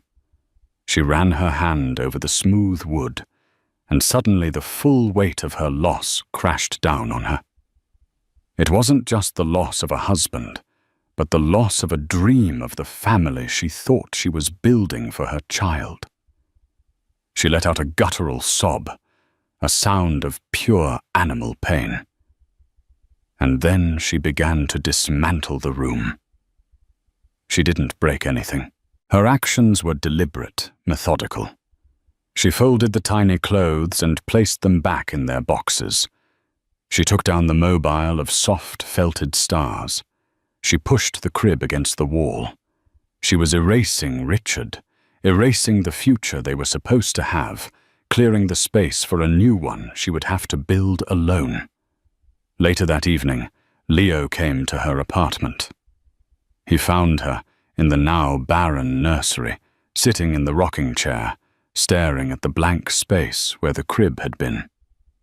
"The market's open today," he said, softly, leaning against the doorframe. Isabella didn't turn. "How bad was it?" "Worse than we thought." "For them," Leo clarified. Sterling Holdings dropped 17% at the opening bell. The financial press is calling it the Sterling implosion. Our stock, on the other hand, is up 3%. The narrative is holding we're seen as the strong, stable ones who dodged a bullet. A grim satisfaction settled over her. "Good. There's more," Leo said, his tone shifting. "Something's not right. The penalty clause I invoked. Sterling's lawyers are fighting it, which is expected. But their arguments are weak, almost distracted. And I've been looking at some of the preliminary financial data we shared during the due diligence phase. There are anomalies." This caught Isabella's attention. She turned to look at her brother. "What kind of anomalies?" "Small things. Discrepancies in growth projections for certain offshore assets. A few encrypted data packets that our tech team flagged as unusual during the transfer. At the time, we chalked it up to Sterling's sloppy data management. But now, I don't know. It feels different." He walked further into the room. "Think about it, Bella. The affair was stupid. It was arrogant. But the timing, on the morning of the wedding at the venue itself, it's almost too perfect, too self-destructive. Richard is weak and entitled, but is he suicidal?" A new thought, cold and sharp, cut through Isabella's grief. Leo was right. The sheer brazen stupidity of Richard's actions was hard to reconcile. It was a level of recklessness that bordered on the theatrical. "What are you suggesting?" she asked. "I'm suggesting," Leo said, his eyes narrowing, "that maybe the affair wasn't the main event. Maybe it was a distraction, a smokescreen designed to cause exactly this kind of chaos. The question is, what was it meant to hide? The world, which had just been shattered, shifted again. Isabella had thought she was at the center of a drama about love and betrayal, but the cold dread creeping into her heart suggested she had been a pawn in an entirely different game. One with stakes that might be far higher than a broken heart and a cancelled wedding. The unraveling, she realized, had only just begun. The seed of doubt Leo had planted grew into a thicket of suspicion in Isabella's mind. For the next 2 weeks, while the world feasted on the scraps of her personal drama, she and her brother initiated a covert operation. They assembled a small, trusted team, Marco, their head of legal, Julia, their PR chief, a forensic accountant named Anya Sharma, who had a reputation for finding needles in digital haystacks, and Gabriel, their head of security, who was tasked with digging into the lives of Richard Marcus Thorne and Scarlett Dubois. Isabella worked from her penthouse, which had been transformed into a war room. The large dining table was covered in laptops, financial reports, and timelines. The grief was still there, a constant, dull ache, but it was now overlaid with a cold, energizing fury. She had been played. Her pain, her humiliation, her child's future, it had all been collateral damage in a game she didn't even know she was playing. Now she wanted to know the rules, and she wanted to burn the whole game board to the ground. Anya Sharma struck first. "The anomalies Leo flagged are real," she announced during a late-night conference call, her voice crisp and excited. "During the due diligence data transfer, Sterling Holdings sent us several large encrypted archive files containing their projections and asset valuations. Standard procedure. But buried within 3 of those archives were ghost protocols, essentially hidden programs that ran in the background while our servers were analyzing the data." "What did the programs do?" Isabella asked, leaning forward, her coffee forgotten. "They didn't steal anything," Anya said. "That would have triggered alarms. They did something much smarter. They made micro-alterations to our own predictive models. Tiny, insignificant changes to algorithm variables that over time would have skewed our valuation of their assets, specifically their new tech and derivatives divisions, making them appear more stable and profitable than they actually were." Leo swore softly in Italian. "So they weren't just showing us fake numbers. They were hacking us to make us believe their fake numbers were our own idea." "Exactly," Anya confirmed. "It's brilliant and terrifyingly subtle. The financial discrepancy would have been a rounding error at first, but post-merger it would have become a black hole. Sterling Rossi Global would have been carrying billions in toxic, overvalued assets from their side of the ledger. Within a year or 2 it would have triggered a catastrophic devaluation." "A corporate Trojan horse," Isabella whispered, the pieces beginning to click into place. "Victoria would never sanction that. She's ruthless, but she's not stupid. A collapse like that would destroy the Sterling name forever." "Which means someone else at Sterling Holdings was running this play." Leo concluded, his voice grim. "Someone who stood to gain from the chaos." The spotlight fell squarely on 2 people, Richard and Marcus Thorne. At the same time, Gabriel's report landed on Isabella's desk. It was a deep dive into the lives of her ex-fiancé and his best man. Richard's profile was predictable, a history of lavish spending, a string of short-term relationships with models and actresses, and a deep-seated psychological need for his mother's approval. But Marcus Thorne's profile was far more interesting. On the surface, he was the loyal number 2. But Gabriel's team had dug deeper. Marcus came from a family that had been rivals with the Sterlings 2 generations ago, before his own family's fortune had collapsed. He had joined Sterling Holdings with a chip on his shoulder, working his way up while living in Richard's shadow. Gabriel had also uncovered a series of encrypted communications and offshore bank transfers. Marcus was living far beyond his declared salary, and the money trail led to a holding company registered in the Cayman Islands. The final piece of the puzzle was Scarlett Dubois. Gabriel's team found that she wasn't just a random ambitious analyst. Her university tuition had been paid for by an anonymous scholarship fund. A fund that Gabriel, through painstaking digital forensics, traced back to the same Cayman Islands holding company that was financing Marcus Thorne. "He's been cultivating her for years," Isabella breathed, staring at the interconnected lines she had drawn on a whiteboard. She was his asset. He placed her inside the company, probably instructed her to get close to Richard, knowing Richard's weakness for a pretty face and a bit of ego stroking. "It's a classic intelligence operation," Gabriel stated. "Thorne is the handler, Dubois is the honey trap." The full horrifying picture began to emerge. This was Marcus Thorne's endgame. He wasn't Richard's friend. He was his nemesis, playing a long, patient game of revenge and ambition. "So here's the play," Leo said, pacing the room, piecing it together. Marcus plants the Trojan horse in the merger data. He knows it will eventually cripple the new company, but that's not enough. He wants to take over. He needs to discredit the Sterling leadership, namely Richard, and cause a crisis that sends the stock price plummeting. The affair, Isabella finished, her voice laced with ice. It was the perfect catalyst. He goads Richard, who is already a willing fool, into a situation he knows Richard can't resist. He makes sure it happens at the most public, most damaging time possible. He wanted me to find them.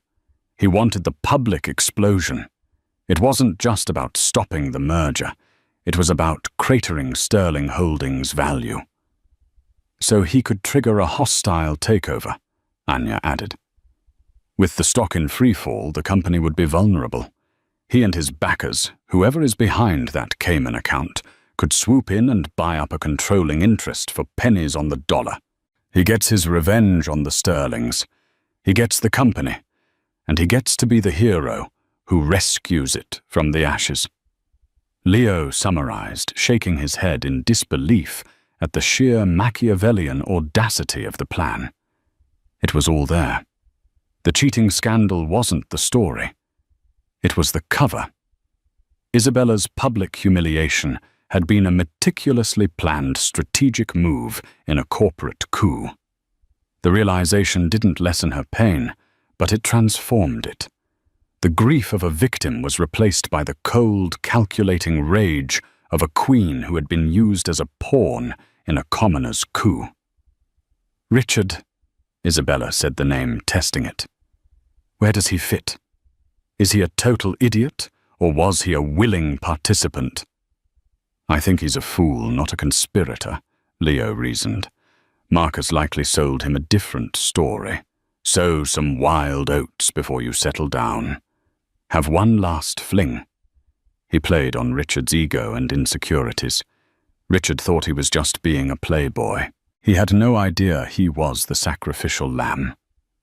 Isabella stood up and walked to the window, looking down at the city lights. They seemed sharper now, colder. She had been betrayed on a level she could scarcely comprehend. Her heart had been broken to create a market opportunity. They underestimated me, she said, softly, her reflection staring back at her from the dark glass. They all did. Richard thought I was just a prize. Victoria thought I was an asset. And Marcus thought I was a hysterical woman who would just cry and cancel a wedding. She turned back to the room, her eyes burning with a new fire. He's right about one thing. I did cancel the wedding. Now I'm going to cancel his entire future. She looked at Leo, at Anya, at Gabriel. We have the proof of the financial fraud. We have the connection between Marcus and Scarlett. We have the motive. It's time to stop playing defense. It's time to show them what a Rossi does when you threaten our family and our house. The serpent had played his game, but he had made a fatal error.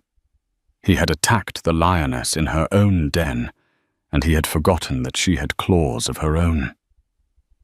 The war for Sterling Holdings was about to enter a new bloody chapter, and Isabella Rossi, the scorned bride, was about to become its unlikely conqueror.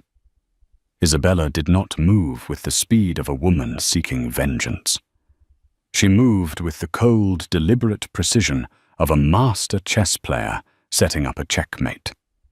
For a week, she did nothing, letting the public narrative solidify. Sterling Holdings continued its slow-motion collapse. The stock had stabilized, but was still down almost 30% from its pre-wedding value. Board members were in open revolt, and Victoria Sterling was fighting a losing battle to maintain control her every move, hampered by the public disgrace of her son. Marcus Thorne, meanwhile, was playing his part perfectly. He was the picture of loyalty, publicly defending the Sterling family, while privately telling key investors and board members that Richard was an unstable liability and Victoria had lost her touch.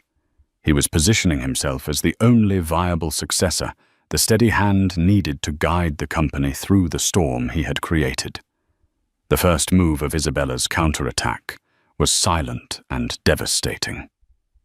Through a neutral third-party law firm based in Geneva, Leo, acting on Isabella's instructions, forwarded Anya Sharma's entire forensic report on the Trojan Horse data breach to the Securities and Exchange Commission and the Department of Justice.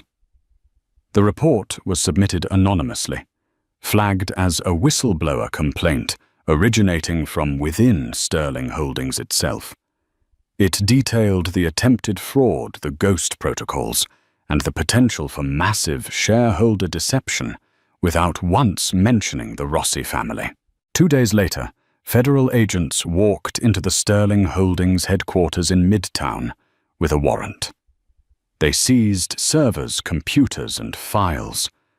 The raid made national news, sending a fresh shockwave of panic through the investment community. The stock, which had been limping, now nosedived into a catastrophic freefall. The narrative was no longer about a cheating fiancé. It was about systemic, high-level corporate fraud. Victoria and Richard were blindsided. They had been so focused on the personal scandal that they had no idea a financial guillotine was hanging over their heads. Isabella's second move was targeted at Marcus Thorne himself. While the federal investigation paralyzed the company, Gabriel delivered a dossier to her. It contained irrefutable proof of the offshore account, the payments to Scarlett Dubois, and the crown jewel, a secretly recorded audio file. Gabriel's team had managed to recover a conversation between Marcus and one of his co-conspirators, a disgruntled board member from a cloud backup. In the recording, Marcus laid out his entire plan. The sabotage of the merger, the use of the affair to spook the filly, his disgusting term for Isabella, and his strategy to trigger a hostile takeover using funds from their Cayman Islands entity. Isabella didn't leak the audio. That would be too simple, too chaotic. She decided to deliver the blow herself. She requested a meeting with the Sterling Holdings Board of Directors. The request, coming from the woman at the center of their company's downfall, was met with stunned confusion. But her family was still a major player in the global market, and refusing her would look weak. They agreed, holding the meeting in their cavernous, wood-paneled boardroom, the very heart of the Sterling Empire. Isabella walked into that room, not as a victim, but as a conqueror. She was dressed in a sharply tailored crimson suit, the color of power and blood. She was visibly pregnant, a silent testament to the personal cost of the drama, but her demeanor was pure steel. Leo was by her side, his presence a silent warning. Victoria, Richard, and the entire board, including a smug-looking Marcus Thorne, were seated around the massive table. Victoria's face was a mask of cold fury. Richard couldn't even look at her. He stared at the table, a broken man. "Thank you for seeing me." Isabella began, her voice calm and clear, filling the tense silence. "I know my presence here is unexpected. I am not here to relitigate the personal events of the past few weeks. I am here to talk about the future of this company." "You have no right to be here," Victoria snapped. "You have done enough damage." "On the contrary," Isabella replied, her eyes locking with Victoria's. "I am here because I am the only person in this room who knows the full truth of why your company is burning to the ground, and it has very little to do with my cancelled wedding." She looked directly at Marcus Thorne, whose smug expression was beginning to falter, replaced by a flicker of alarm. "For weeks you have all been operating under the assumption that this crisis was caused by a personal indiscretion. You are wrong. The affair was merely a tool, a brightly colored flag waved to distract the bull while the matador prepared the killing blow. She nodded to Leo, who placed a small, sleek speaker on the center of the table. "I believe you all know Marcus Thorne," Isabella said, her voice dropping. "You see him as Richard's loyal right hand, the future of this company, perhaps. But I'd like to introduce you to the real Marcus Thorne." She pressed play. Marcus's voice filled the boardroom, arrogant and chillingly clear. "The beauty of it is the simplicity. We let pretty boy Richard hang himself with his own zipper. The girl Scarlett played her part perfectly. The pregnant fiancés, the filly spooks, just like I said she would. She cancels everything, makes a big dramatic scene. The stock tanks on the personal drama. Then while they're all running around putting out that fire, the feds get the anonymous tip about the merger data. By the time they figure out what's really going on, we've already bought up 30% of the stock from the Caymans. We rescue the company. I take the throne. The Sterlings are history." The silence that followed the recording was heavier than a tombstone. Every eye in the room turned to Marcus Thorne. His face was the color of ash. He half rose from his chair, sputtering, trying to form a denial, but no words came. He was utterly, completely exposed. Victoria Sterling looked as if she had been turned to stone. The betrayal from her son was one thing, but this was a viper she had nurtured in her own nest, a man who had plotted the utter destruction of her life's work while smiling to her face. Isabella pressed a second button, and an email was sent simultaneously to everyone in the room. "That is the audio file. You will also now have a full dossier detailing Mr. Thorne's offshore accounts, his conspiracy with certain members of this board, and his long-term cultivation of Scarlett Dubois as a corporate espionage asset. I have taken the liberty of forwarding this entire package to the lead investigator at the SEC. I believe they will find it very illuminating." Marcus Thorne sank back into his chair. A dead man walking. His career was over. His freedom was next. Isabella finally allowed her gaze to fall upon Richard. He was staring at her, his eyes filled with a desperate, pathetic plea for a forgiveness he would never receive. He finally understood that he had not been a player, but a pawn. He had lost everything: his fiancée, his child, his company, his family's respect. Not for a passionate mistake, but as a calculated move in someone else's game. It was a truth more damning than any affair. "As of this morning," Isabella announced, her voice ringing with finality, "Rossi Lifestyle, through a subsidiary investment fund, has acquired a 28% stake in Sterling Holdings, purchased on the open market at its current distressed value. We are now the single largest shareholder." She let that bombshell settle. She owned them. "We will be calling for an emergency shareholder meeting to remove the current board and install new leadership. My brother Leo Rossi will act as interim chairman. We will cooperate fully with the federal investigation. We will rebuild this company based on the Rossi values: integrity, transparency, and strength." She stood up.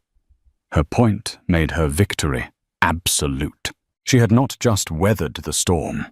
She had harnessed its power and used it to conquer her enemies. She walked toward the door, pausing only when she was level with Richard. She looked at him, not with hatred, but with a final dismissive indifference. "You were right about one thing, Richard," she said, her voice barely a whisper. "It was a meaningless mistake. You are a meaningless man." With that, she turned and walked out of the boardroom, leaving behind the smoldering ruins of the Sterling dynasty. She stepped out into the bright Manhattan sunshine took a deep breath of the free air, and placed a hand on her stomach. The baby kicked a steady, strong rhythm. It was a new world, a new future. One she had secured not as a bride, but as a warrior. A queen who had faced down betrayal and built an empire from the ashes. And so the fairy tale wedding ended not with a kiss, but with a hostile takeover. Isabella Rossi walked away from the wreckage, not as a heartbroken victim, but as a triumphant queen who had turned the deepest betrayal of her life into her greatest victory. She proved that the strongest empires aren't built on contracts and mergers, but on unbreakable integrity and the fierce, unyielding power of a woman determined to protect her own. Her story is a powerful reminder that sometimes the most devastating endings are merely the foundation for glorious new beginnings. What would you have done in Isabella's shoes? Could you find the strength to not only walk away, but to fight back and win? Let us know your thoughts in the comments below. If this story of resilience, justice, and ultimate empowerment resonated with you, please hit that like button. Share it with someone who needs to hear it, and make sure you subscribe to our channel for more real-life dramas that will keep you on the edge of your seat. Thank you for listening.